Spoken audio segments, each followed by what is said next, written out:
Okay, to review Kepler's laws, Kepler's first law is that all orbits are elliptical. Orbits are elliptical. And that means that if something is orbiting, like if we've got the Earth and a satellite, and that satellite is orbiting, it's going to orbit in some elliptical orbit with the Earth at one focus. Remember that for an ellipse has two foci. So the Earth is going to be at one, and there's going to be another focus. And we talk about the major axis and the minor axis, etc., of the ellipse. But the satellite is going to go around one of the foci of the ellipse. That's Kepler's first law. Kepler's second law is equal areas and equal time. We spent enough time on that. Equal areas and equal time. And we justified it qualitatively. But equal areas and equal time can also be written as the time rate of change of area, dA dt, equals a constant. That means that it's that a planet orbiting a sun or a star sweeps out the same amount of area per unit time, no matter where it is on the ellipse. And then Kepler's third law is that the period of rotation is proportional to the radius cubed for any orbit. So that means that the smaller the radius of orbit, the smaller the period. In other words, the faster it's going to go, because the smaller the amount of time it takes to get around. So I just want to go ahead and justify a little bit further Kepler's second and third laws before we move on to the energy of orbits, or the energy related to the gravitational force. We are going back and forth here between gravitational force and orbits. If something is under the gravitational force, it will either is influenced by the gravitational force. It'll either be attracted to a massive object, or it will orbit around that massive object. So one of the results of the gravitational force is orbits. So let's just look at Kepler's third law. Kepler's third law is easily shown from Newton's second law, right? If the gravitational force is G m1 m2 over r squared on some object, let's draw the objects m1, m2, and they're separated by some distance r. If the force on m1 due to m2 is gm1 m2 over r squared, or the force on m2 due to m1 is gm1 m2 over r squared, they will each feel that force equally.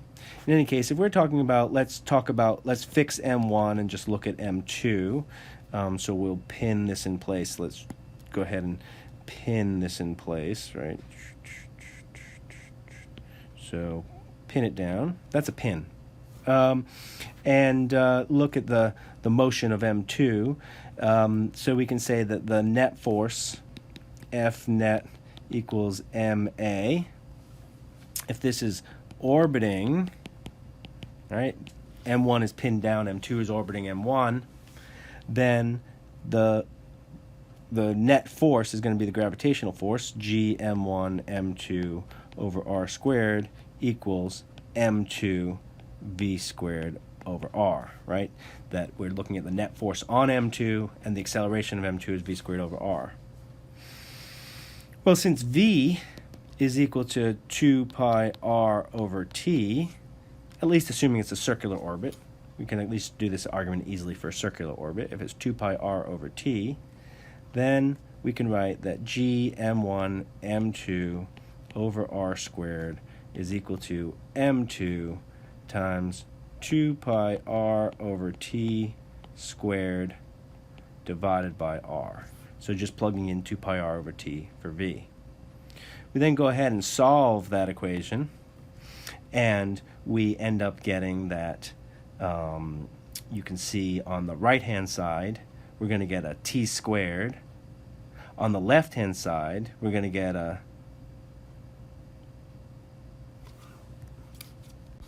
I take that back. On the left-hand side, if we cross-multiply, put t on the left and r on the right, on the left-hand side, we're going to get a t squared. On the right-hand side, we're going to get an r cubed, and then we're going to have a bunch of constants. So it's going to be something like t squared g m1 over 2 pi squared is equal to r cubed. So we get t squared gm1 over 2 pi quantity squared equals r cubed. So therefore, you see that for a circular orbit, at least we've proven that the period squared is proportional to the radius cubed. So this is just a result of Newton's second law. F net equals ma. Newton's law of gravitation, gmm over r squared equals ma, mv squared over r. It's just a result of that formula that we've been using numerous times. Sometimes proportionalities can help save a little time, right? So if we don't worry about the constants, we can write, so therefore t, I'm just going to write t is proportional to r to the 3 halves. T squared is proportional to r cubed, is the same as taking the square root of both sides. T is proportional to r to the 3 halves. Then we can say, let's ask a question like we talked about how the period of rotation at or near the Earth's surface is about 90 minutes, right? So for example, t is approximately 90 minutes at a radius of Earth's radius away from the Earth, if we're orbiting the Earth, right? So if we have the Earth and we have some little tiny satellite or a big fat satellite like the Earth station, the space station orbiting the Earth, it's about 90 minutes when it's close to the Earth's radius. I know that the picture I drew, it's beyond the Earth's radius, but we're close to the Earth's radius, it's 90 minutes. Let's say that we want to double that. Let's say that we want to find the radius at which t is equal to 3 hours. So we want a t new equals 2 t original, and we want to know what the r new is. R new equals what, right? How many Earth radii away? So we said, well, t, which was 90 minutes, would be proportional to something times the Earth radius to the 3 halves. So t new must be 2 times t, so it must be 2 times re to the 3 halves. Because these are proportionalities, we can just write t new over t is equal to r new to the 3 halves over re to the 3 halves. Since it's proportionalities, if we just divide one by the other, the proportionality constant goes away. And so we can therefore say 2t over t is equal to r new to the 3 halves over re to the 3 halves, and we can go ahead and calculate the new Earth radius and find that the new Earth radius is equal to the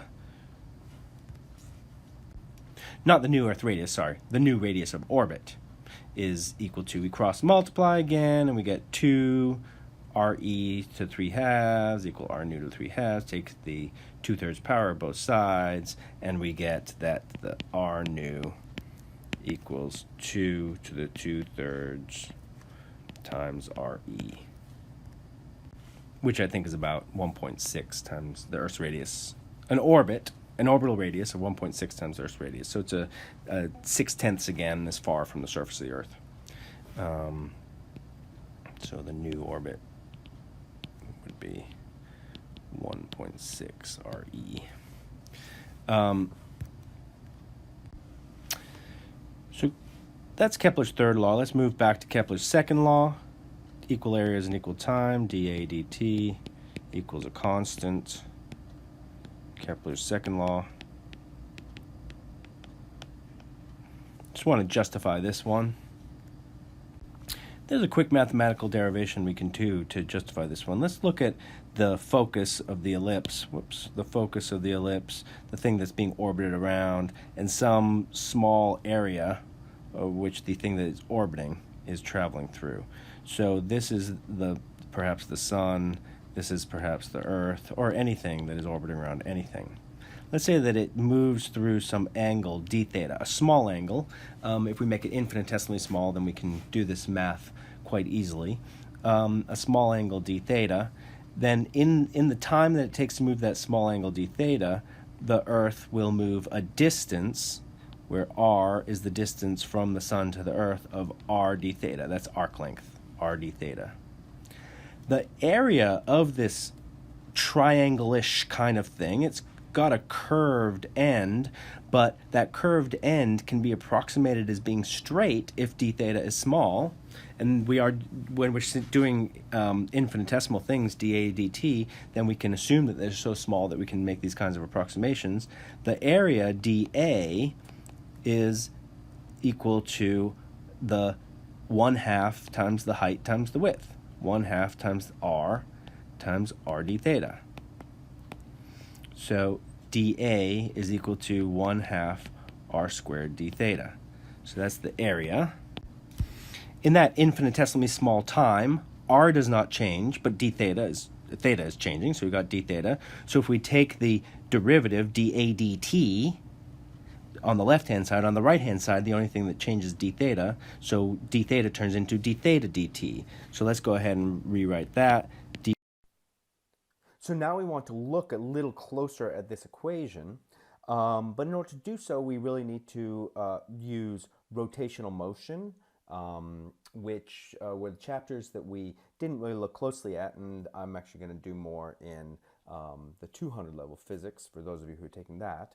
But the things I'll just point out here is that d theta dt is the rate of change of angle, which is called, just like rate of change of displacement is, a rate of change of position is velocity, rate of change of angle is called angular velocity.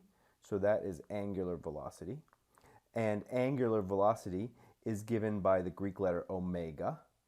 And that's just like linear velocity, but for something moving in a circle. And here we are talking about orbits. So for dA dt, we get 1/2 r squared omega. There's another quantity in angular motion. Just like momentum is mass times velocity, there's angular momentum, which is, it turns out, mass times r squared times angular velocity. And momentum for a closed system is conserved, and angular momentum for a closed system is conserved. So for something that's orbiting something, we can say the angular momentum of an object that is orbiting is conserved. And this rotational stuff, you don't need to know this rotational stuff. I'm just talking about it for your edification. Angular momentum is conserved, so that means it doesn't change. Angular momentum is, I just said that. Angular momentum is conserved, so it doesn't change. So if mr squared omega is constant for the thing orbiting, right, for the Earth orbiting the sun, for the moon orbiting the Earth, m would be the mass of the Earth orbiting the sun, m would be the mass of the moon orbiting the Earth, whatever. So m doesn't change. That means r squared omega doesn't change. That means this quantity here doesn't change. That means this whole thing is a constant. Bottom line is the reason why dA dt is a constant is because angular momentum is conserved, which is really a Newton's second law statement. Remember, momentum conservation comes from the fact that F net equals dp dt, and if F net is 0, therefore momentum doesn't change, right? If it equals 0, therefore dp equals 0. That means momentum doesn't change and it is conserved. So it's the same idea, just for rotation. The angular momentum is conserved, so therefore dA dt must be a constant, because dA dt is equal to, you can see, the angular momentum divided by mass, and mass is a constant. So that proves Kepler's second law. Kepler, and what's amazing is that Kepler observed this from his very careful observations of things orbiting, planets orbiting, moon orbiting. I don't even know what he observed, honestly. We could look it up.